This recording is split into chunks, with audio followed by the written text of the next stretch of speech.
آمين. شيخ جابر الضاصري حفظه الله. وقال الملأ من قومه الذين كفروا وكذبوا بلقاء الآخرة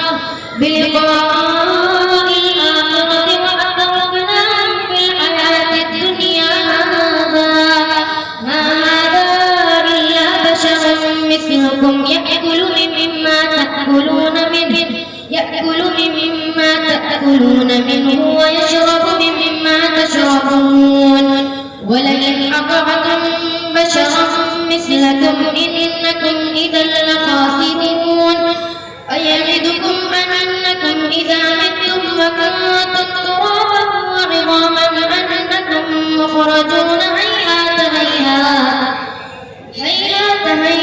لما توعدون إن هي إلا حياتنا الدنيا نموت ونحيا وما نحن بمبعوثين إن هو إلا رجل افترى على الله كذبا وما نحن له بمؤمنين قال رب انصرني بما كذبون قال عما قليل ليصبحن نادمين فأخذتهم الصيحة بالحق فجعلناهم غثاء فبعدا للقوم الظالمين ثم أنشأنا من بعدهم قرونا آخرين.